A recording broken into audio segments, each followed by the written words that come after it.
So a few months ago, I had a dream, and it was a very elaborate dream, kind of David Lynchian, if you're familiar with that. But anyway, I told the story of this weird dream I had, and I think a lot of people who listened to it were enjoying the story. But it ended on a cliffhanger,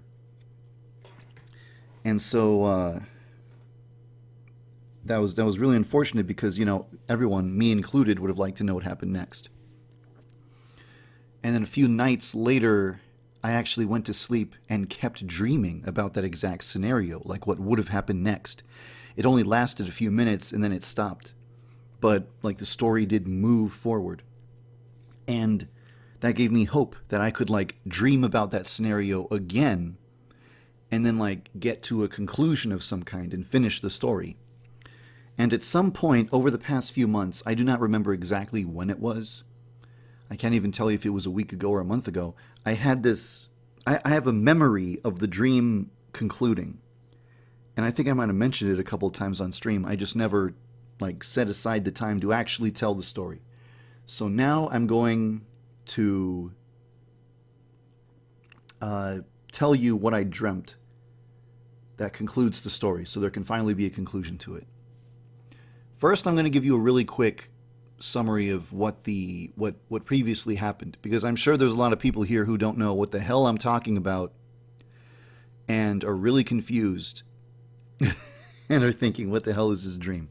So I'd better give a summary of what happened. The dream starts with me waking up and realizing that I have this superpower. I can turn back time to a specific point, like making a save state in a video game, or kind of like in that time power in Life is Strange, or even just like saving and loading in Undertale. I save, and then I can do stuff, and then I can reload my save, basically. And when I discover this power, I start screwing around with it, and then eventually I get bored of screwing around, and I decide to do something serious. I decide to kill somebody to see what it's like, and then rewind time so that there's no consequences. So I kill somebody, and then I rewind time, but their corpse is still there. And then they discover their own corpse and start freaking out. And then I start freaking out because this has never happened before, having the consequence remain when you turn back time. So shortly after this is happening, and I'm trying to figure out, like, oh my god, what the hell do I do? This little blonde kid who's dressed like a butler shows up. And with a broom and dustpan, he starts like sweeping up the corpse, and the corpse disappears as it's pushed into the dustpan.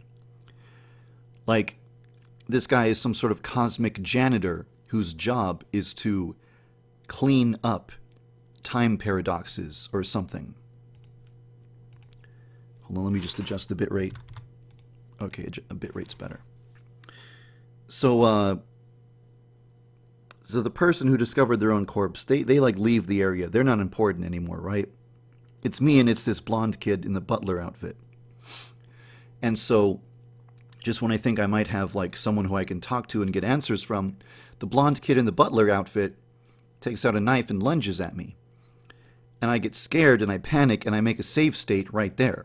So I've got a save state with someone charging at me with a knife, which is like the worst time to have a save state, because now like whenever I reload my save, I'm just going to be getting stabbed by this kid with a knife. So after like reloading my save a whole bunch of times to try and stave off the impending death of this kid with a knife lunging at me, I think of something to say to him. I say, "Hey, hold up. You've already killed me 1,000 times, and I just keep loading my save. So this is wasting both of our time. Let's figure out how we can talk through this." And these words somehow seem to reach him. So he stops trying to attack me and starts to talk. And this is where the first dream ended, and then the second dream picked up from here. And in the second dream, what happened was this kid tells me that there are these beings called cosmic entities. And these cosmic entities like to play games with humans, where they make a deal with the human, and then they see if the human can keep the deal or something. Like, make a rule and then see if the human won't break the rule. Or what happened in my case was a cosmic entity came to me and offered to give me superpowers under the condition I don't do anything evil with them. And I said, yeah, sure. I would never do anything evil with superpowers. Come on, give me the powers. So he gives me the powers, and then he erases my memory. So I wake up, like, not knowing where these powers came from, and not knowing I had entered into a deal to not be evil. So then I eventually get bored and kill someone just to find out what it's like. And then I try to rewind, but I can't because I broke the rules, right? I screwed up. I violated the terms of the agreement, basically. And now, so that's like where we left off. That's where the dream ended. And like that's right, like a few lines of dialogue and then the dream ends. But the dream actually continued. I went to sleep and I continued dreaming and I got to see what happens next. So now I can finally continue the story. So now you're all caught up. Now I'm going to tell you what happens. So I say to the kid, okay, thanks for explaining. Now I know what kind of situation I'm in, but what happens now? Like, is he going to kill me? Do I lose my soul, whatever that means? What's going to happen? And the kid opens his mouth and begins to speak. And then, right when he's about to talk, suddenly he gets impaled through the head by a knife, or a long knife. It wasn't long enough to be a sword, but it was a knife. And so he just he's got a shocked expression on his face, and the knife pulls out of his head, and then he just falls over limp. And who's standing behind him is a girl who seemed about his age and was identical in appearance. Blonde hair, butler outfit, except this time it was a female. Just like the female twin of the kid. And so, and she's got this really big grin on her face. Like, she looks really smug. Like, she's so happy to have killed this kid. She's so satisfied with herself. Like, she was waiting to do it for a million years. And I'm like, who are you? Why'd you do that?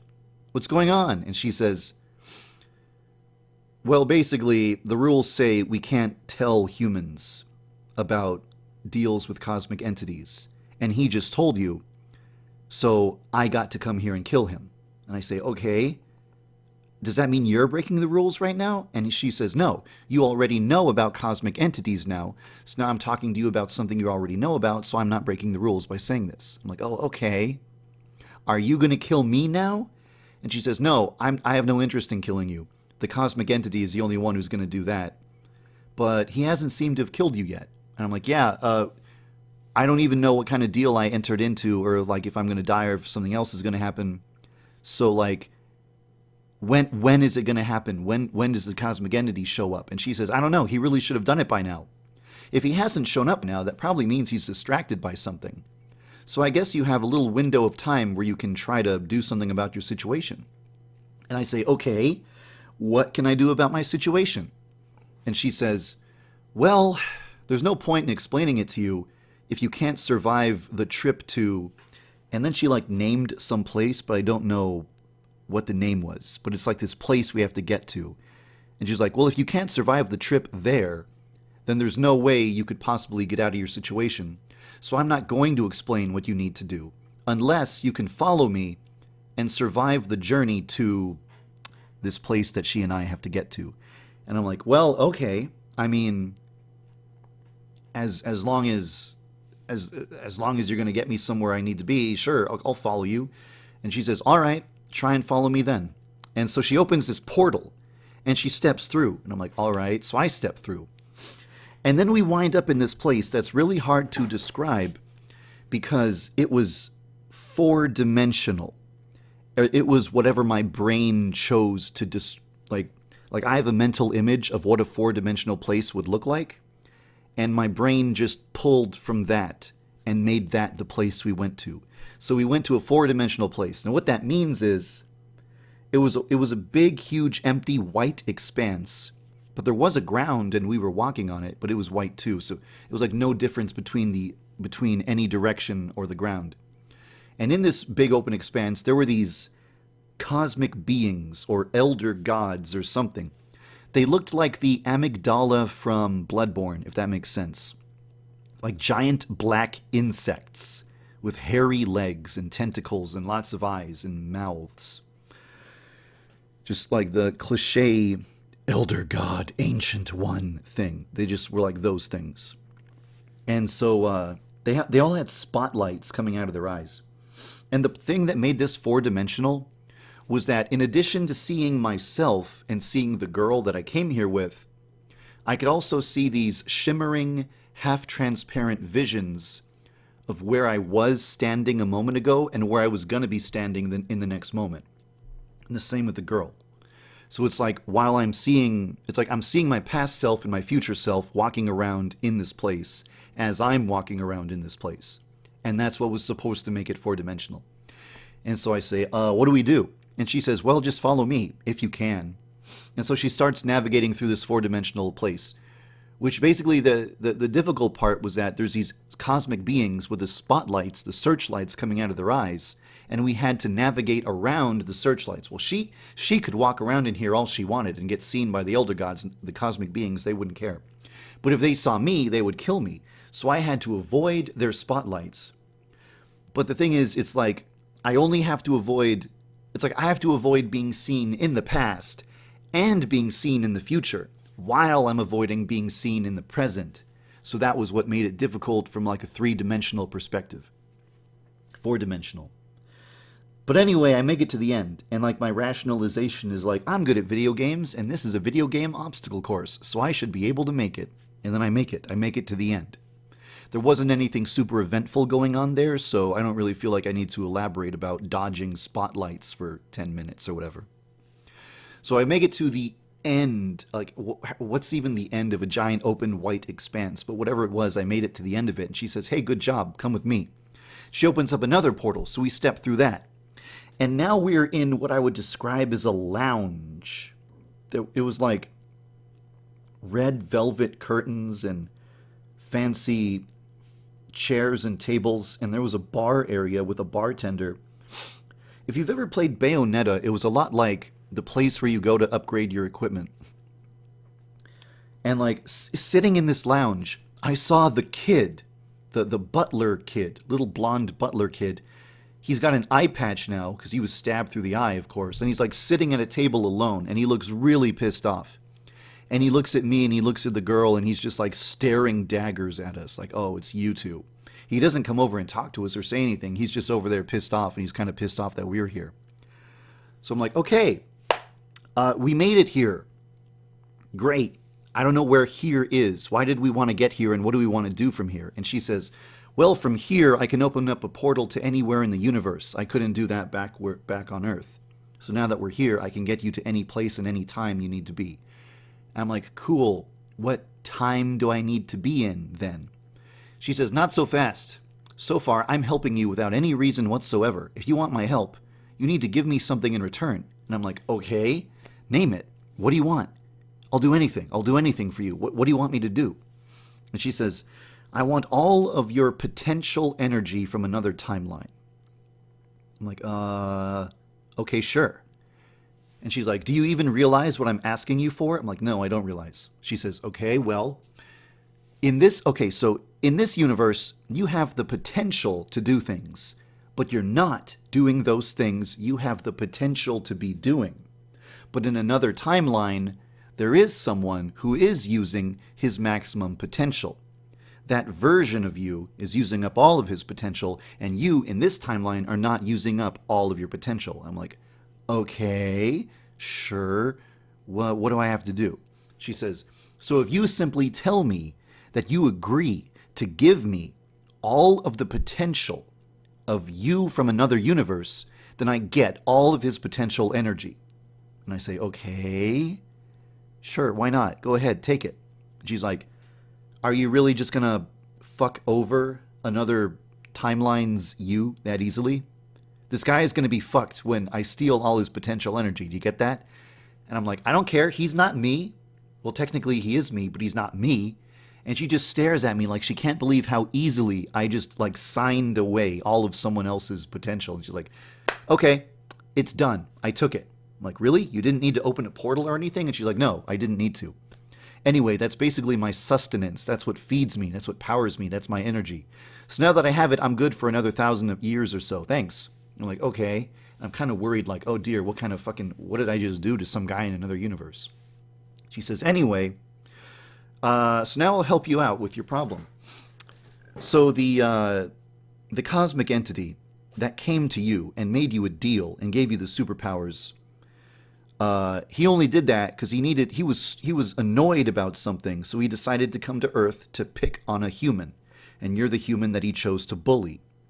So if we remove what previously happened to piss him off, then he'll never come to Earth and bully you, and you'll never wind up in this current situation. And I say, okay, what happened to piss him off? And she explains, he was playing a game with another cosmic entity. Each of them were controlling an alien species, and they were having these two alien species wage an intergalactic war, or interplanetary. And I'm like, okay, what happened? And she says, so the cosmic entity that fucked you over, his side lost the war, so he lost the game. So he got pissed off and he went to Earth and picked on you. So if you want him to never bother you, you're going to need to go back in time and help him win that game. And I'm like, okay, sure. How do I do that? And she says, well, you'll have to step through this portal. And then she opens up another portal. And I'm like, okay, I'm used to it at this point, so I just step through the portal. And when I step through the portal, I'm on an alien planet, but it looks exactly like Earth. The grass is green, the sky is blue. It actually looks exactly like that scene from Star Wars: The Phantom Menace when there's this giant battle going on Naboo with the Trade Federation and the Gungans. And it's like two armies charging at each other. It's that cliche movie thing with two armies charging at each other. Even in an alien interplanetary war, this is apparently how they still wage war. I don't think that's actually how it would work, but this is what my brain did. So it's like a giant green grassy field, and I'm standing there, and there's two armies fighting.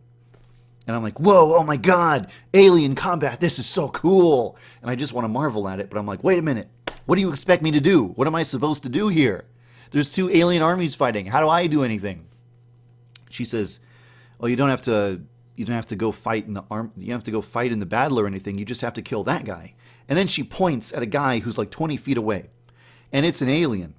And if you're wondering what these aliens look like, he looked like I want to say his name is Flick. Flick from A Bug's Life. Like a blue ant. Like a humanoid blue ant. That's what this guy looked like. And of course he had like sci-fi armor on. So anyway, she says, you have to kill that guy, because that's the guy, he's manning some artillery, and he's about to fire the artillery and change the course of this entire war. So you need to kill that guy specifically, or else the war ends unfavorably for the cosmic entity. So go kill him now. I'm like, really? Now? Yeah, now. Go. Do it. So I'm like, oh, okay. So I run up to the guy. I run up to the blue ant alien guy. And then I realize, shit, I don't have a weapon or anything. I don't have a plan. What do I plan to do? And then he turns around and he sees me. And he's like, ah! And I'm like, ah! And we both scream because we're both aliens seeing aliens for the first time. And we're like, ah! And we're like freaking out. And then, as soon as this happens, everything fades away. And then suddenly I'm in my bed at home. And like I sit up in my bed and I look around and everything seems to be fine. And I'm like, what happened? And then like I hear a girl's voice and she says, oh yeah, you turned the tide of the battle. And I turn over and then there's the little blonde butler girl like sitting in a chair in my room. And she's like filing her nails or doing something really casual like that. And I'm like, what happened? I didn't kill him. I just walked up to him. And she says, yeah, that was enough. Turns out I was wrong. You didn't actually need to kill him. You just needed to distract him for a few moments. After he was distracted, he didn't fire the artillery, so the other side never got massive casualties, so the cosmic entity's side won the war. I'm like, oh, great. He won the war. Fantastic. So does that mean he never visited Earth? She says, yeah. Now The timeline where he came to Earth has been rewound back to this point right now, and you are in your state from before the cosmic entity ever visited you. And I'm like, really? And I try to use my power to create a save state, but I can't. And I realized, yeah, you're right. I don't have the powers anymore. I'm powerless. The superpower went away. And she's like, good. That means the cosmic entity won't be coming for you. And I'm really, really, really foggy on how the dream ended, because this was the conclusion of the dream. But I don't remember if she like opened up a portal and then said a one-liner and then stepped into the portal and then disappeared and then everything. And then that's just the end of the dream. Or I don't remember if like I asked her more questions. I don't remember if like the cosmic entity showed up. I just remember like that moment where she and I are in the room and she's telling me that everything's fine and that I've solved the problem. The cosmic entity won't be coming for me. That's the last I remember. And I suppose that's just as good enough a conclusion as any, because that's exactly what I was aiming for. So I suppose that wraps it up nice and neat and tidily with a little bow on top, and that concludes this crazy dream that I had all these months ago. Hope you enjoyed listening. Portal opens. Hasta la vista, baby. And then she steps through. Well,